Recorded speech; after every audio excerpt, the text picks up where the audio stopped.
Bonsoir ou bonjour à vous toutes et tous où que vous soyez dans le monde. Nous avons le plaisir de vous accueillir pour ce webinaire organisé par l'équipe de la commission Coaching et Sport d'ICF qui sera constituée ce soir de Gérard, Joanne, Philippe et Florence. Ils vont vous présenter par le biais de l'intelligence émotionnelle le thème « Les émotions servent ou desservent la performance ». C'est un sujet passionnant et vous êtes passionnés car ce soir vous êtes plus de 300 participants. Ce qui me réjouit est de savoir que ce sujet, les émotions et la performance, attire beaucoup. Nous allons avoir 3 étapes. Apprendre à identifier les manifestations émotionnelles, en comprendre les origines, repérer et réguler leur intensité. Je vous invite à utiliser, comme certains l'ont fait déjà, le chat pour poser des questions. Nous choisirons par moment certaines questions, mais nous ne pourrons pas, bien sûr, répondre à toutes vos questions vu le nombre que vous êtes ce soir, apparemment 300.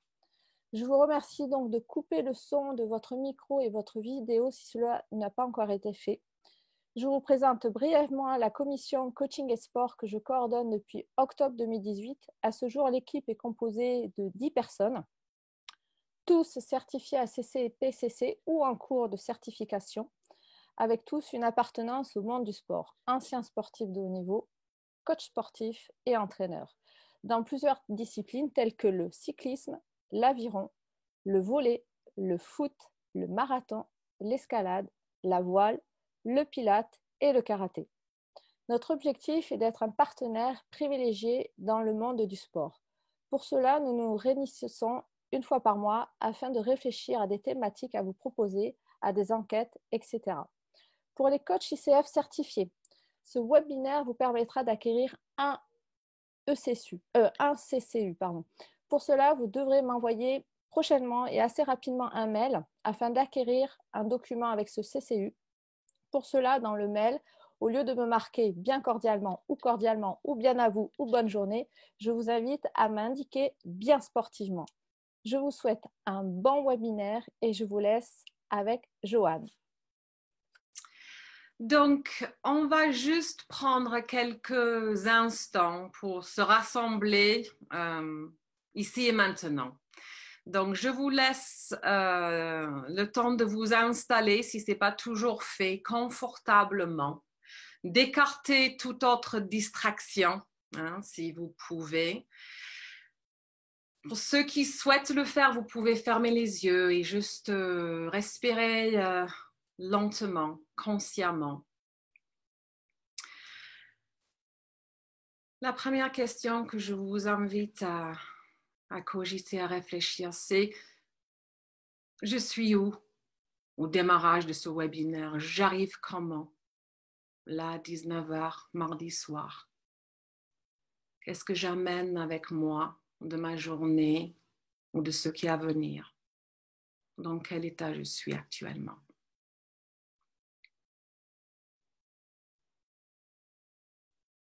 Et puis la question suivante, qu'est-ce que je viens chercher ce soir?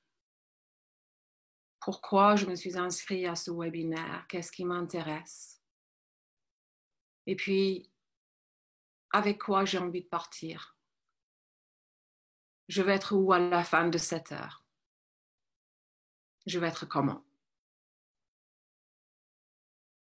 Donc, prenez quelques instants pour réfléchir à ces questions, pour vous ramener au moment présent, à ce webinaire, pour pouvoir en profiter pleinement et prendre votre part de responsabilité dans la réussite de ce soir. Nous avons bien préparé et j'espère que ça va vous être intéressant et utile. Bonsoir à tous, très content de prendre la suite. Merci Jo pour ce petit moment de présence à soi. Moi, je vais vous emmener un petit peu, faire un petit tour sur un cas particulier. On a voulu être concret, et puis avec mes confrères coachs, on a choisi ensemble un cas qui nous semble intéressant pour la plupart d'entre nous. Donc, je vais vous proposer la situation de Pierre. Pierre est un joueur professionnel de sport collectif. Alors, j'ai évidemment changé le prénom de Pierre et puis je ne donne pas trop de renseignements pour préserver la nécessaire confidentialité entre le client et son coach. Donc, la situation se passe dans un vestiaire. Je vous propose d'imaginer le vestiaire d'une fin de match. Malheureusement, le match est perdu sur un match à domicile et les joueurs sont passablement énervés, pas très contents de leur match. Et ce qui se fait assez rarement, c'est que l'entraîneur, le coach rentre dans le vestiaire et discute.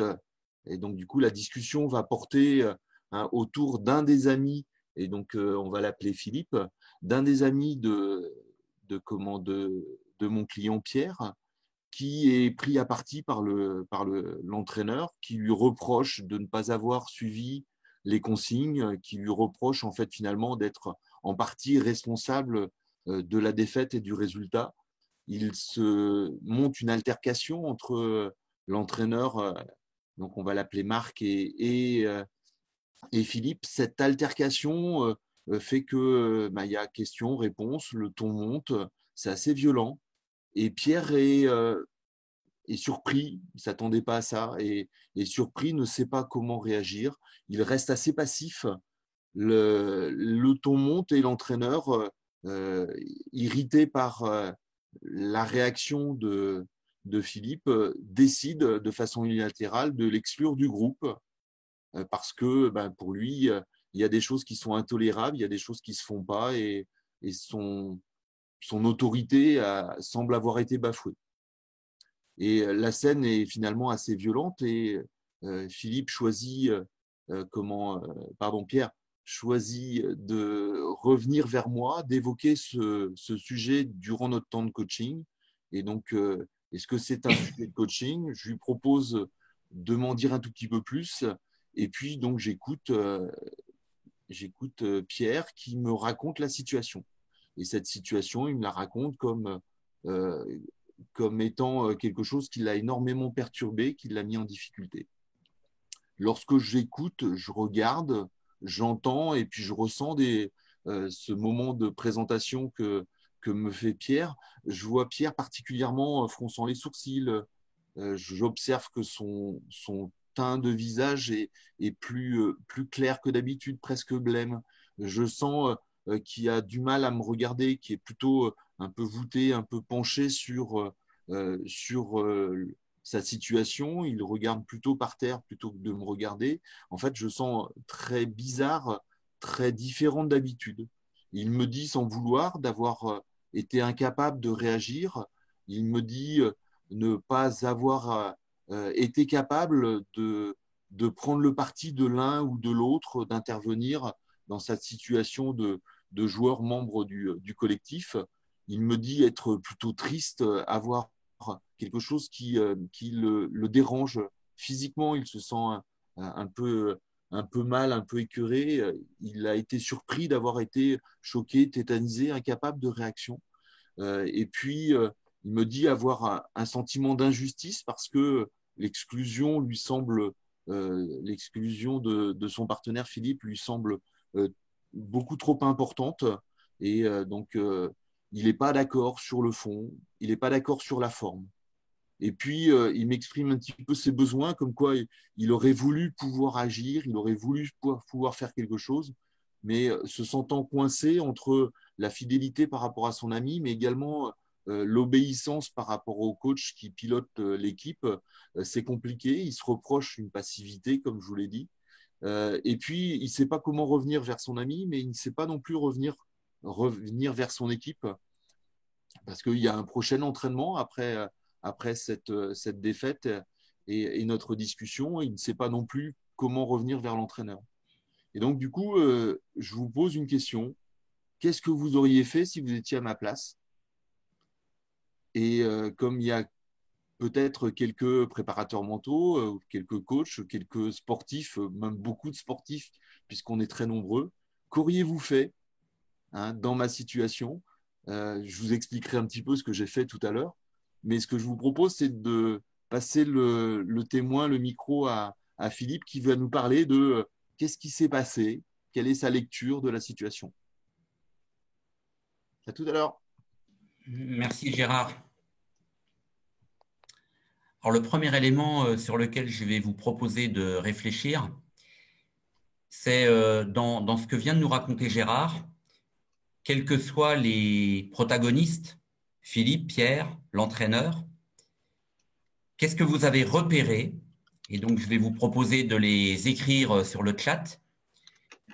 Qu'est-ce que vous avez repéré en matière de signes physiques?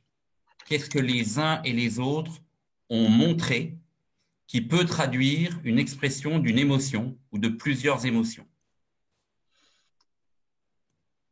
Je vais vous inviter également à imaginer et à vous mettre dans la peau de l'un de ces protagonistes, celui que vous voulez, et qu'est-ce qu'il a pu ressentir au fond de lui-même, c'est-à-dire imaginer ce qui se passe à l'intérieur du corps.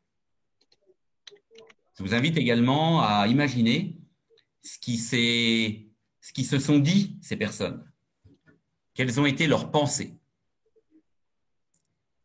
Et puis également, je vais vous inviter à identifier dans ce que Gérard nous a dit, quelles sont les actions, les comportements que les personnes ont pu faire, qu'est-ce qu'ils ont eu comme action, ou ce qu'ils ont eu envie de faire comme des amorces d'action. Et donc de regarder à travers le chat. Donc, je lis changement de teint, il y a effectivement l'expression corporelle, il y a le regard. Alors, je lis qu'il y a des blocages, il y a l'étouffement, le teint pâle, le regard effectivement braqué vers le sol, des personnes voûtées, une attitude inhabituelle. Okay. Là, une personne qui nous dit que ouais, peut-être est-il coincé carrément. Blême, ça revient assez régulièrement.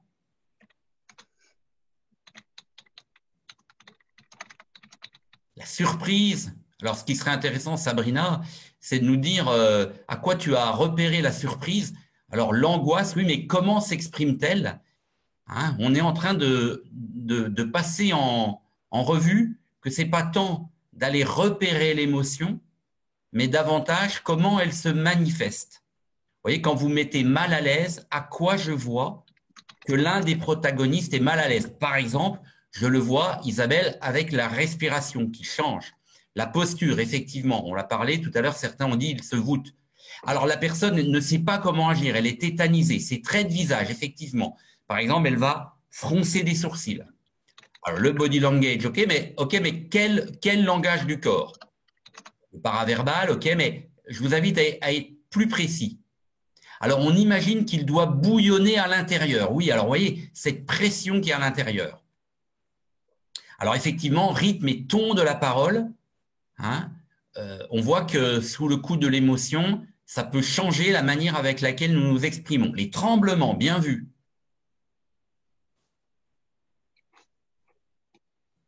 Alors oui, alors là, je ressens la contrariété, mais je la ressens, c'est-à-dire comment je la ressens en tant qu'observateur ou quand je la vis.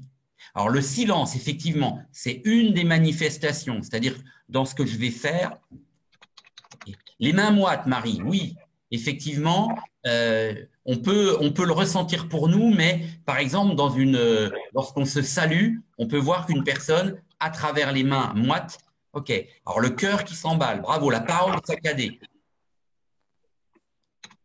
Bon, alors, vous voyez que, et merci, on va s'arrêter là, puisque vous venez en fait d'expérimenter que dans cette situation, les protagonistes, quels qu'ils soient, et je mets même Gérard en tant que coach, la manière avec laquelle nous allons vivre une émotion ou des émotions va se manifester de 4 manières différentes. On va peut-être aller à la slide suivante, Gérard.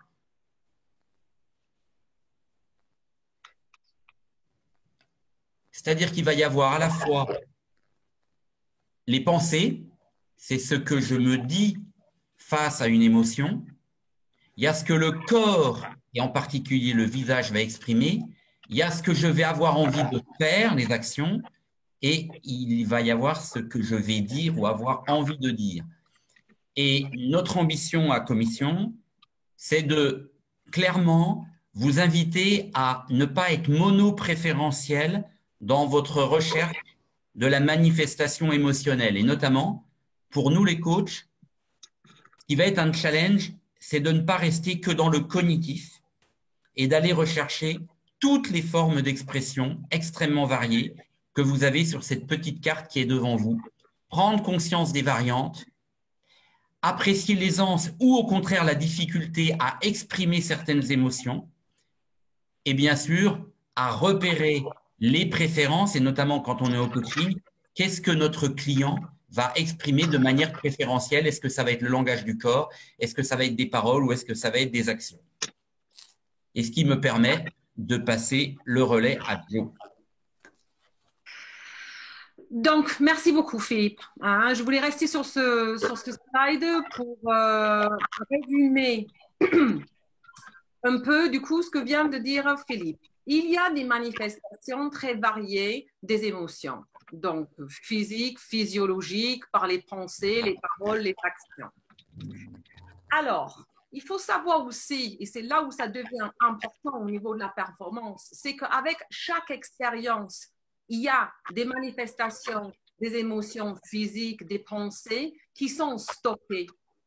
Ces manifestations émotionnelles sont au cœur du processus du stockage des mémoires. Et du coup, face à d'autres expériences par la suite, vont revenir aussi les sensations émotionnelles avec. Mais la question suivante est intéressante, c'est d'où viennent ces réactions émotionnelles? Quelle est la genèse de nos émotions? On pourrait décrire un bon nombre de réactions émotionnelles comme un signal d'alerte. Attention, il y a quelque chose qui ne me va pas. Et parmi les déclencheurs de ces signaux, on va trouver, par exemple, des valeurs touchées, des besoins non satisfaits et des peurs. Donc, un petit résumé de ce que je viens de dire. Et c'est très important, du coup, en tant que quelqu'un qui accompagne la performance sportive ou autre, ou un athlète, ou quelqu'un qui cherche la performance soi-même, que la connaissance de ces éléments sont fondamentales. Reprenons maintenant avec l'exemple de Gérard. OK? Donc, on a Pierre, l'athlète. Il est préoccupé. Il est préoccupé par ce qui s'est passé. Il est mal à l'aise, on l'a entendu. On pourrait dire qu'il est pollué. Et du coup, il n'est pas dans son authenticité. Ses gestes ne sont pas fluides, il n'est pas relâché. Donc, il n'est pas dans sa meilleure performance. On va reprendre les déclencheurs, valeurs touchées ou besoins non satisfaits ou peur. Je vais vous demander maintenant de vous remettre au chat avec le cas de Pierre, Philippe, Marc en tête. Qu'est-ce que vous entendez dans cet exemple comme valeur touchée ou besoin non satisfait? Si vous pouvez partager vos idées, on va voir ce que ça donne. Donc, qu'est-ce qu'il peut y avoir? Injustice. Oui, très bien. Injustice sort en premier, ça c'est intéressant. Agression, je serais curieuse de savoir ce qu'il y a derrière agression. En quoi c'est une valeur, un besoin? Peur de l'agression peut-être? Honte, intéressant. Honte de besoin d'écoute, besoin de protection, besoin de liberté de s'exprimer. Peur de l'agression, des conflits. OK, super. Besoin d'égalité, peut-être dans les relations professionnelles, de clarté, effectivement. Il se sent menacé dans son estime de soi. Ça, c'est une peur profonde, pas évident. Peur de la rupture de la relation, à la fois avec l'entraîneur et aussi avec son partenaire.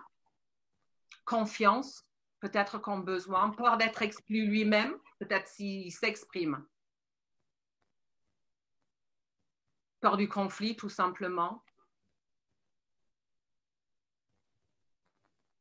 Peur de faire mal aussi.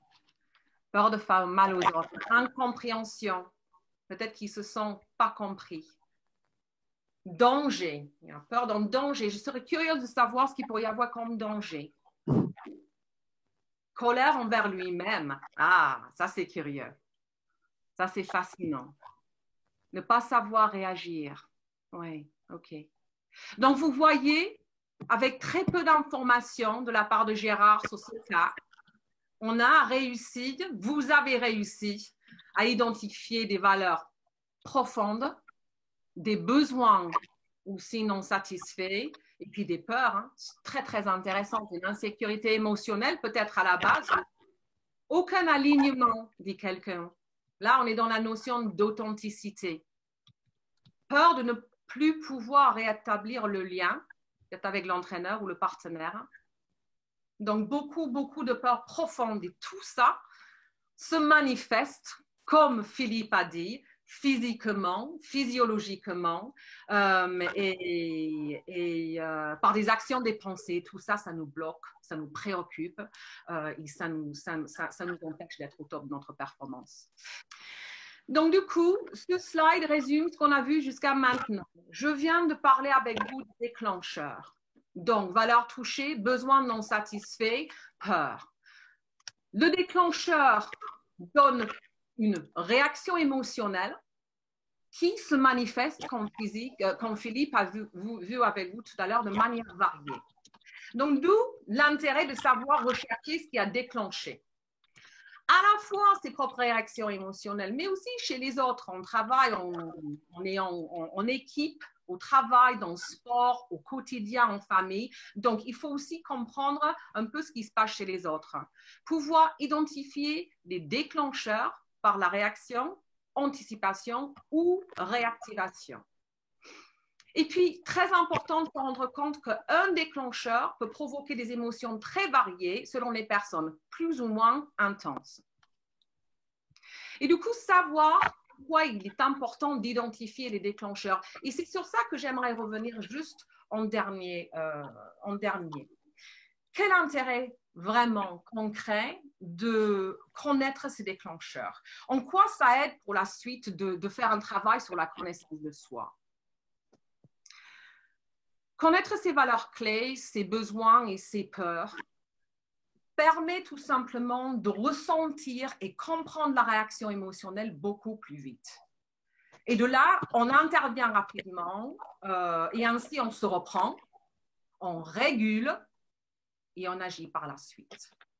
Et ça permet de gérer ça de manière positive. On cherche à moduler l'émotion, à réguler et pas toujours à couper la réaction négative.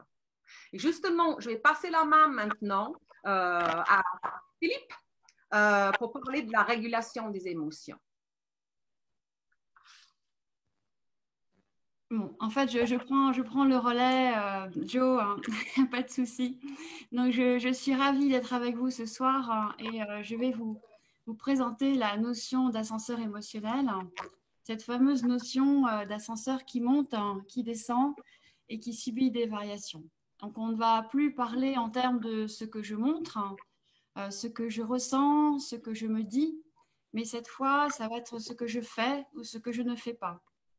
Donc, cela concerne mes actes et mes comportements émotionnels. Donc, la notion d'ascenseur émotionnel, comme vous le voyez sur l'écran, est un levier possible pour les sportifs.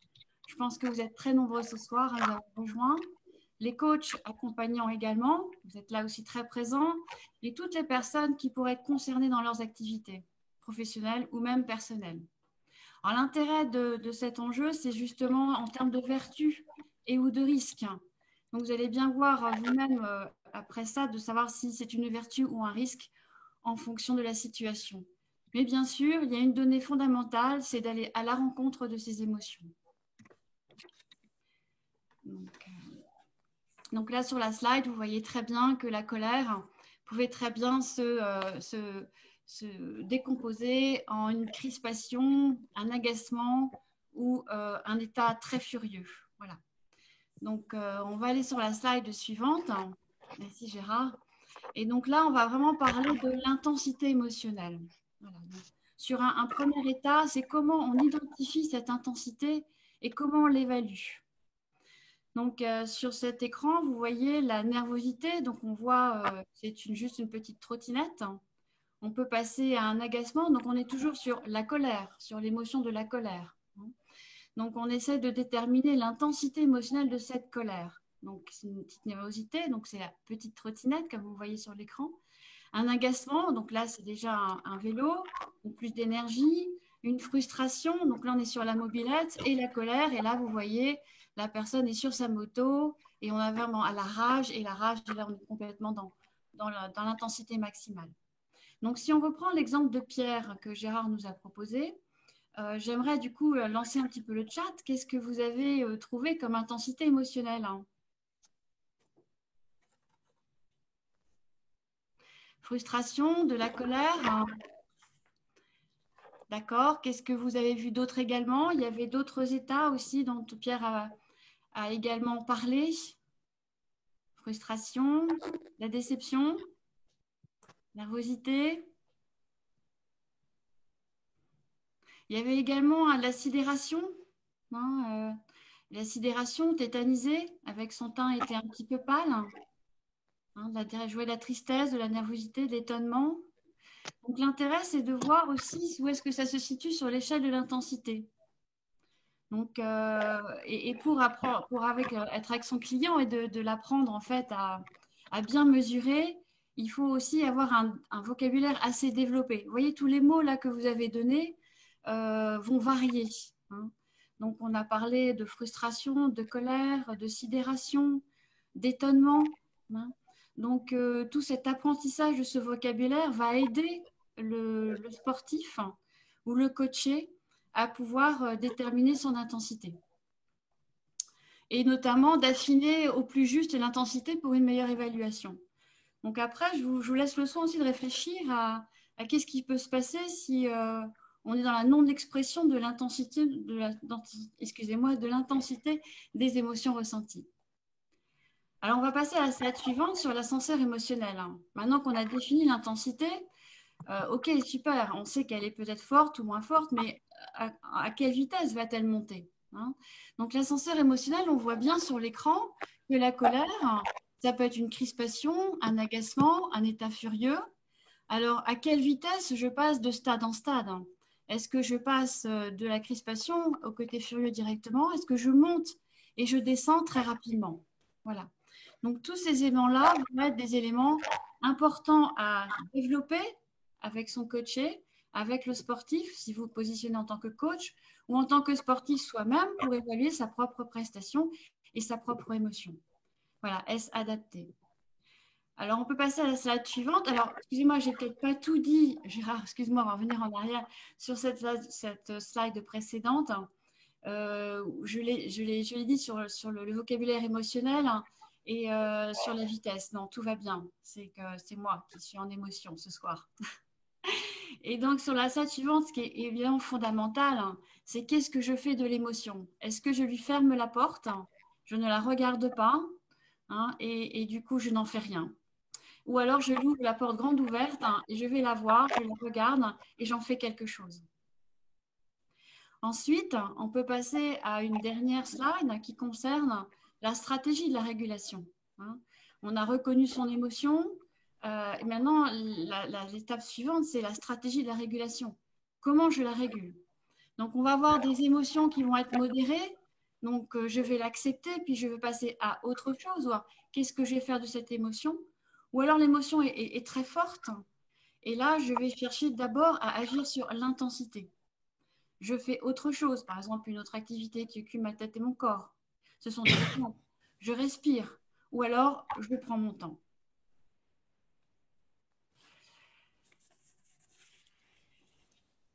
Voilà. Alors, je voulais juste aussi également terminer sur une dernière petite chose. C'était sur le rôle du coach. Alors, je suis coach, donc évidemment, je me positionne aussi sur ce rôle-là. Et le coach a un rôle très important à mettre en place, c'est-à-dire à jouer selon les circonstances. Il peut lui aussi être un levier d'intensité. Soit il maintient le niveau émotionnel de son sportif, soit il le diminue, soit il l'intensifie pour aller également chercher des émotions ressources. Tout dépend de la situation. Merci Florence. Donc maintenant qu'on a identifié le déclencheur, la manière avec laquelle ça se manifestait, maintenant qu'on a vu également l'intensité et l'importance d'agir sur l'intensité quand, au départ, on est trop haut dans l'ascenseur émotionnel, soi-même ou avec notre client, qu'il soit sportif ou non. Ce qui va être intéressant, c'est que vous notiez sur le chat qu'est-ce que vous proposeriez à votre coaché par rapport à ces émotions qu'on vient d'identifier, si vous deviez l'aider à réguler sur 3 dimensions que sont la tête, le cœur, y compris sur le plan physiologique, donc cardiaque, et sur le corps. Qu'est-ce que vous lui proposez?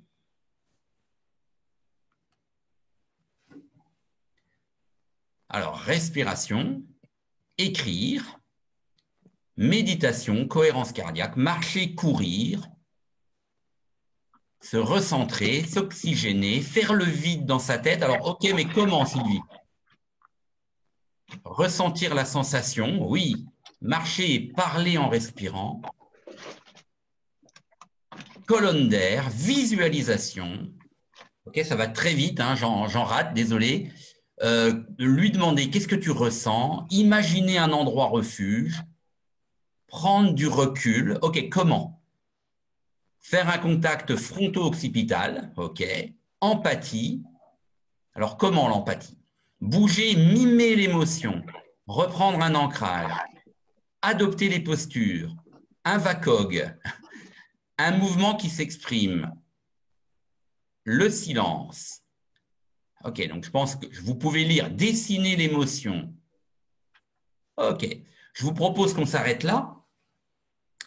Et Gérard, merci de passer à l'étape suivante. L'objectif étant de voir que les ressources sont extraordinairement variées. Il peut y avoir effectivement tout un travail autour de la respiration. Alors, ça peut commencer avec prendre l'air, hein, au sens littéral du terme, c'est-à-dire sortir, par exemple, d'une pièce, respirer, mais également avoir une respiration techniquement différente avec de la cohérence cardiaque, vous l'avez dit. Bon, alors, je vais essayer de couvrir la voix des personnes qui sont en train de parler en même temps. On a également la recherche du soutien, c'est-à-dire comment une personne peut nous aider à réfléchir. Il y a également ce qui vous est proposé de travailler sur les bascules mentales avec la GMM, à savoir la gestion des modes mentaux. Et puis également, il y a tout un travail qui peut consister à anticiper les situations, et notamment chez les sportifs, on sait que certains peuvent être plus ou moins réactifs par rapport à des situations comme celle présentée par Gérard. Et donc, à partir de là, de pouvoir anticiper, et notamment lorsqu'on rentre au vestiaire et qu'on sait qu'on a déjoué, de peut-être se mettre à distance avant de rentrer dans le vestiaire pour développer des stratégies qui seront plus opérationnelles. À toi le relais. Merci. Eh bien, donc, du coup, la diapo suivante, c'est que Pierre demande quelque chose de particulier à son coach, c'est de travailler sur cette question. Et donc, parmi un ensemble de possibles, comme toujours, le coach que je suis imagine un petit peu ce qui peut se passer, ce qui s'est passé. Et parmi pas mal de choses possibles, je choisis d'utiliser la neuroharmonisation que je vais vous présenter dans les quelques slides qui vont suivre.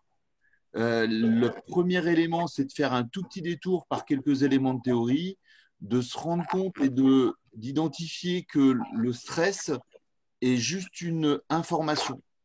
C'est une information qui m'arrive, comme quoi soit j'ai des pensées incohérentes, soit j'ai des comportements inadaptés, mais des fois, je peux avoir les deux. Ce que je vous propose également de regarder, c'est que si on s'inspire des travaux de Jacques Pradin sur l'intelligence du stress, chacun d'entre nous met en jeu deux modes mentaux. Un mode mental automatique qui va bien quand tout va bien, hein, routine, simplification. En fait, ça se passe super bien quand on a des automatismes sur lesquels on peut s'appuyer. Et un autre mode mental qui est plus adaptatif, qui permet en fait de reprendre la main quand on a besoin de l'aspect mental pour piloter les choses. Par exemple, dans l'aspect mental, il va y avoir l'attention, la concentration, le pilotage de son action. L'élément un petit peu intéressant, c'est que le stress vient très souvent du fait de recruter le mauvais mode mental, comme si on avait un balancier qui nous permet de passer d'un mode mental à un autre mode mental. Donc, un balancier qui nous ferait passer du mode adaptatif au mode automatique, d'accord, qui est ajusté à la situation, qui n'est pas ajusté à la situation. Pour Jacques Fradin, en fait, quand on recrute le mode automatique dans une situation difficile, s'il n'est pas opérant, ben, le stress vient nous informer tout simplement on recrute peut-être pas le bon mode mental.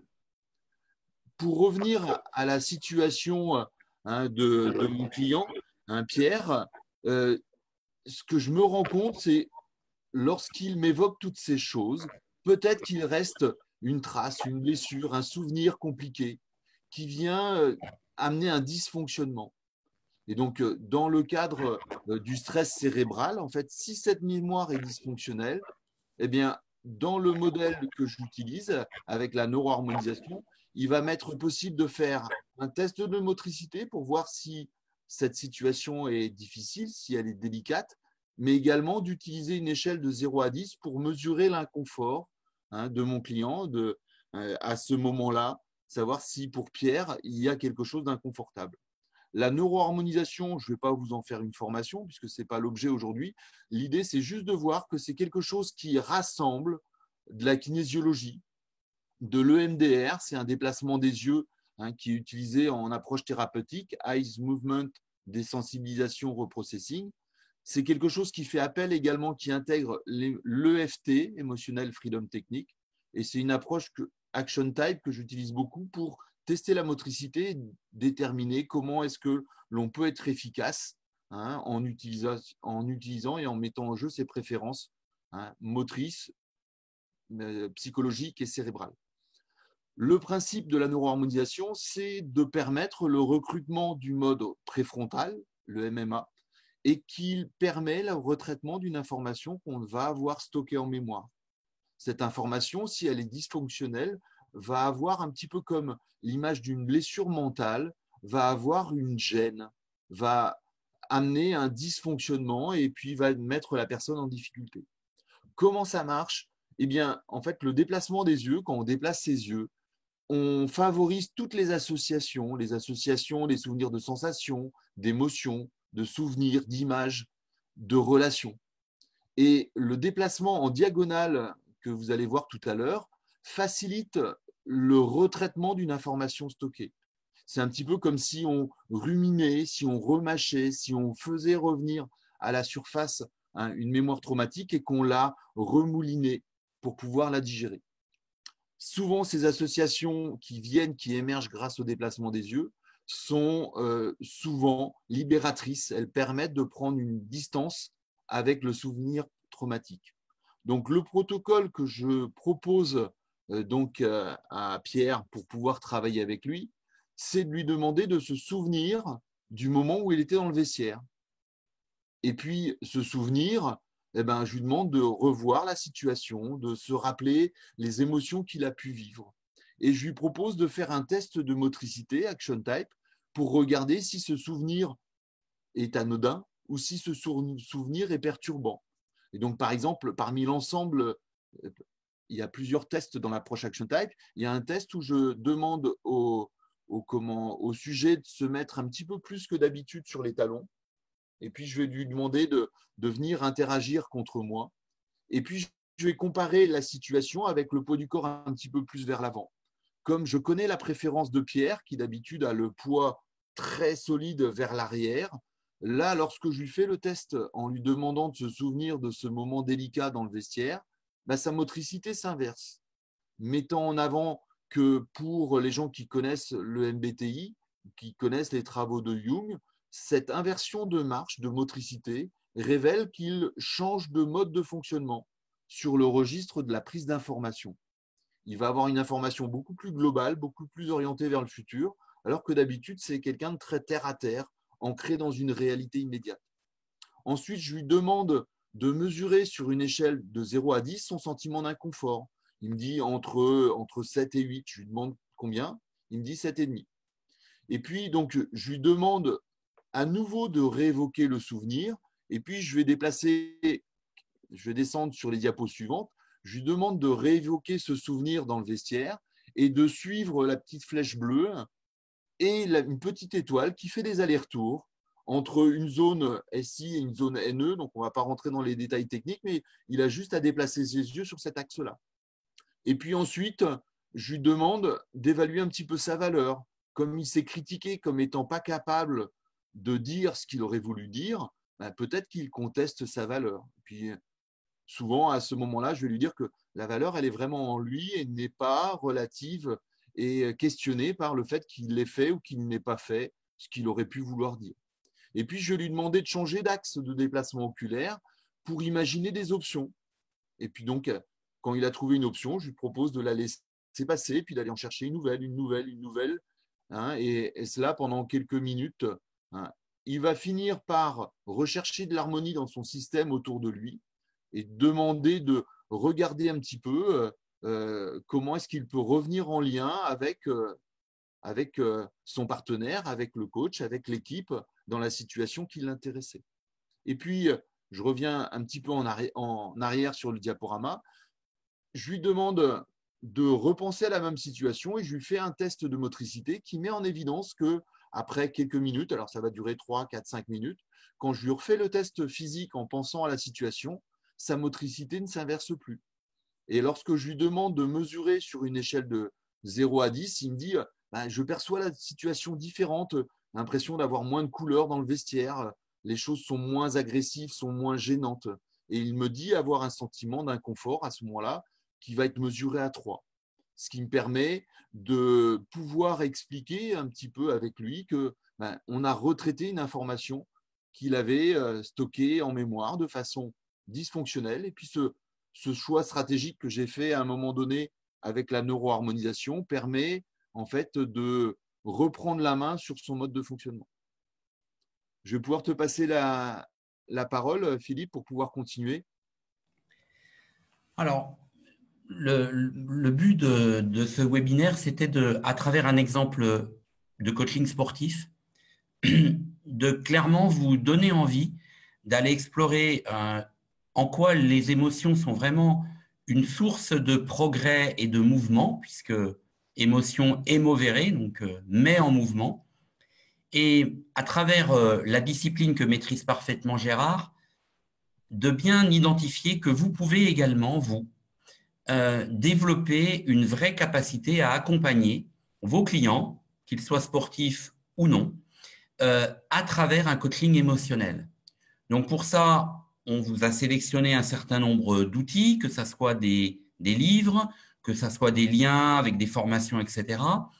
L'idée étant de ne pas se limiter à ce que parfois les coachs ont tendance à faire, à savoir essentiellement une démarche autour du cognitif, mais d'être vraiment très ouvert à différentes approches et de se rendre compte que finalement, les ressources sont beaucoup plus nombreuses pour soi et pour nos clients qu'on ne l'imagine au départ.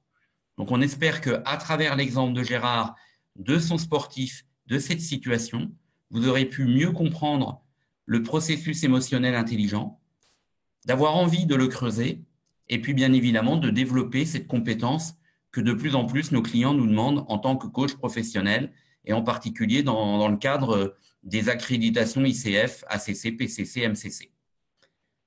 Je vais donc passer la parole à Jo qui va nous faire descendre tranquillement après cet exemple. Merci mes collègues pour ce super partage. Je vous invite à vous tous maintenant et merci à tous ceux qui ont été présents. Il paraît qu'il y a eu malheureusement des problèmes de connexion pour beaucoup de gens. Donc, on va voir comment on peut faire le nécessaire pour que les gens puissent se connecter autrement. De toute façon, tout est enregistré et le lien vers l'enregistrement sera disponible pour tous. Je vous invite maintenant à respirer, à souffler encore un petit moment et de faire un petit moment d'introspection. Et de déconnexion du sujet, de l'exemple, de tout ce que nous venons de vivre en émotion, peut-être aussi, et juste de vous centrer sur où vous êtes. On arrive vers la fin de ce webinaire. Vous êtes venu au début, je vous ai demandé pourquoi vous étiez là, ce que vous vouliez entendre, comprendre et avec quoi vous voulez partir. Donc, vous êtes où à la fin de ce webinaire? Comment vous vous sentez? Avec quoi vous partez? Je vois qu'il y a des gens qui partagent déjà sur le chat. C'est chouette, la technologie. On va partager les slides. Hein? Je pense que Caroline va confirmer ça par la suite. Oui, Philippe, merci. Réflexion profonde, Sabrina. Joyeuse, nourrie, légère. Ce sont des jolis mots. Heureuse, même si je n'ai pas pu tout suivre, désolée. Curieuse. Très bien, on va parler un petit peu de la suite après. Envie d'apprendre encore plus. Enthousiaste.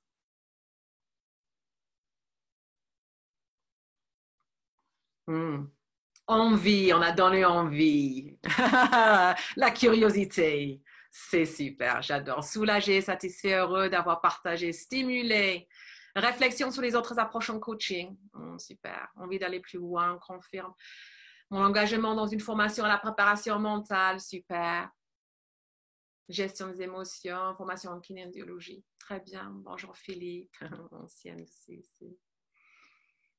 Euphorique pour une première fois. Curieux. Ça y est, l'envie. Super, belle découverte. Merci énormément. Merci beaucoup, en fait, à tout le monde pour vos retours. Hein. Je vais passer la main maintenant à Caroline, je pense. Oui. Avec Laurence. Oui, alors effectivement, on s'est aperçu que le Zoom, malheureusement, ne pouvait accueillir que 100 personnes. Donc, il y aura bien sûr un enregistrement et je m'occuperai pour les 200 personnes qui n'ont pas pu assister, je me débrouillerai à envoyer bien sûr la vidéo et on s'en occupera et les slides, bien sûr, seront partagés. Alors, avec Florence, on va vous faire un bilan de ce webinaire. Alors, pour répondre d'abord à la question de Joe, je dirais que je me sens en équipe, en cohésion d'équipe. C'est vraiment ce que j'ai ressenti ce soir. Mais avant de parler, nous avons plusieurs casquettes, comme je vous ai dit, dans cette commission. Et je voudrais savoir, toi, Florence, d'un point de vue de coach, qu'est-ce que tu peux nous dire de tout ce que tu as entendu, tout ce que tu as ressenti en 3 mots ou plusieurs mots, je pense, parce que 3 mots va être trop limitant. Donc, je te laisse le choix de nous faire partager ton expérience de coach. Oui, en 3 mots, le défi est très grand, Caroline. Ouais. Et donc, du coup, j'ai retenu les mots vertu et risque, processus émotionnel intelligent. J'ai retenu neuroharmonisation. J'ai retenu déclencheur. Tu vois, j'en suis déjà plus de 3. Hein. Ouais. Et confiance, duo entre coach sportif ou autre. Stratégie. Et toi, Caroline, l'entraîneur que tu es, je te mets au défi en 5 mots. Alors, défi relevé. Effectivement, je me suis mise dans la peau de l'entraîneur que je suis et j'ai noté déclencheur, anticipation, identification et intensité émotionnelle.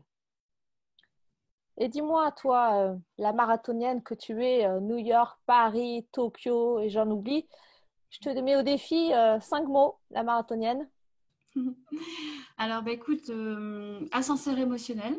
Ça y est, celui-là, il est trouvé. Genèse émotionnelle, régulation des émotions, manifestation émotionnelle et stratégie dans la performance.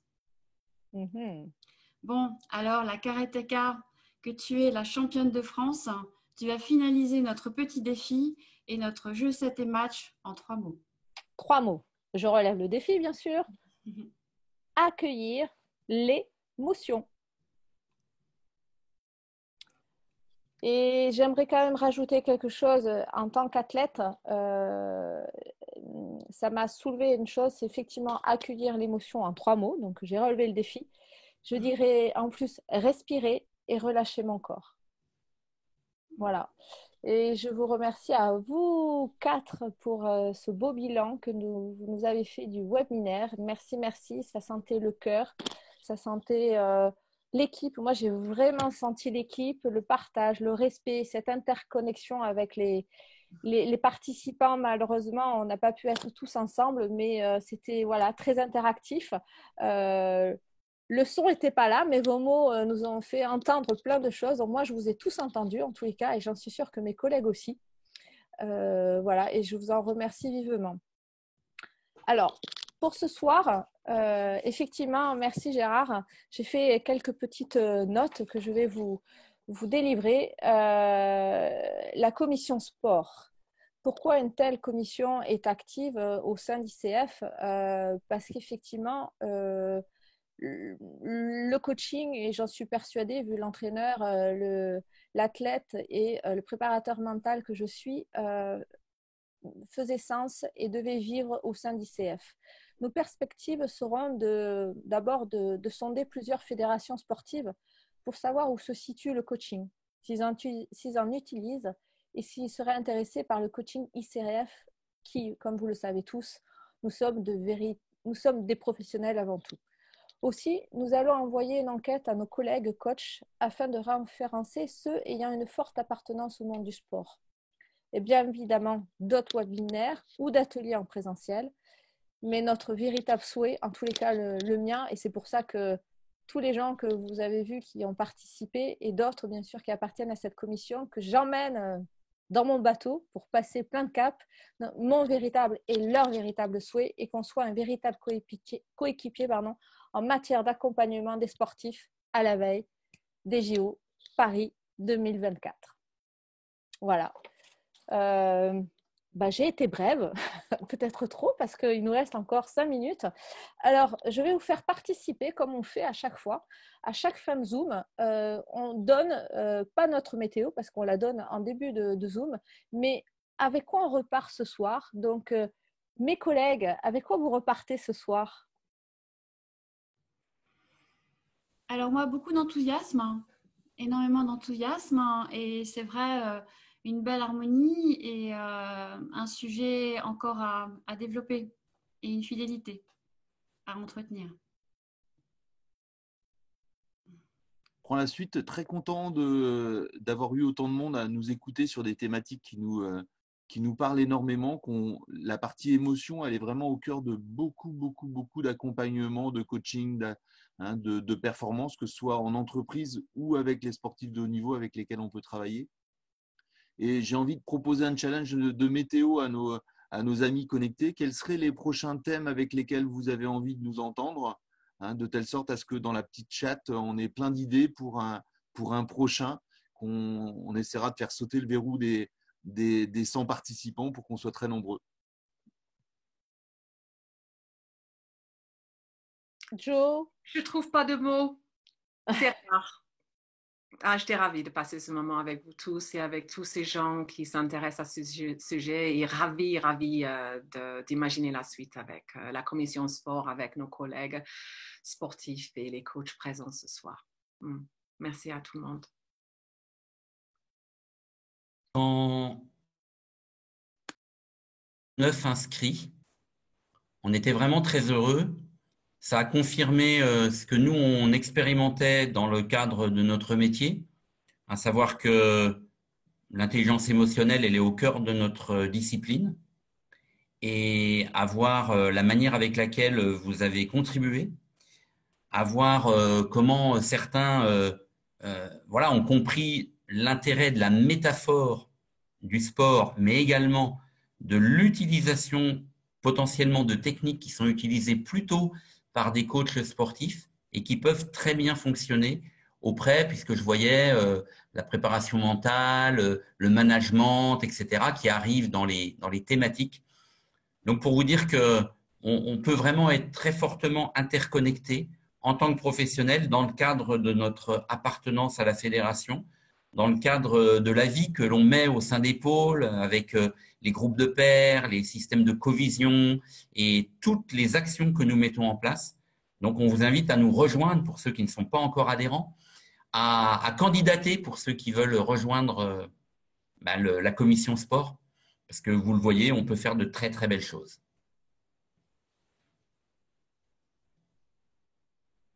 Super, je vois plein effectivement de sujets. Mes chers collègues, nous avons du boulot et ça, c'est super. Alors effectivement, préparation mentale revient beaucoup, la gestion du stress, le coaching collectif, performance en sport et en entreprise. En tous les cas, ce qu'on peut dire à la veille de 20 heures, c'est que ce sujet est prenant. Et comme je vous ai dit, le sujet est passionnant et vous êtes passionnés et tout ceci le confirme. Je vais vous souhaiter une belle soirée. N'oubliez pas les coachs ICF, n'oubliez pas le bien sportivement. Je compte sur vous. On vous retrouve en forme très prochainement. N'hésitez pas à nous contacter. Nous avons un mail pour toute question qui vous intéresse. Des sujets aussi que vous aimeriez entendre de notre part et aussi soit des webinaires, soit des ateliers. Et on vous retrouve très bientôt, j'espère, sur le webinaire. Donc, n'hésitez pas. Peut-on redonner ton mail? Je pense mon mail. Alors, si vous voulez mon mail, vous me trouvez dans Commission Sport, Coaching et Sport sur le site ICF. N'hésitez pas et je le transmettrai aussi à mes collègues. On vous souhaite une bonne soirée. Mes chers amis, je vous embrasse tous très fort. Vous êtes géniaux. À très vite et pour un super débriefing et tous les autres pour un super questionnaire. On attendra vos retours qui seront forcément bienveillants, intéressants et interpellants. Je vous souhaite une bonne soirée. Bye bye.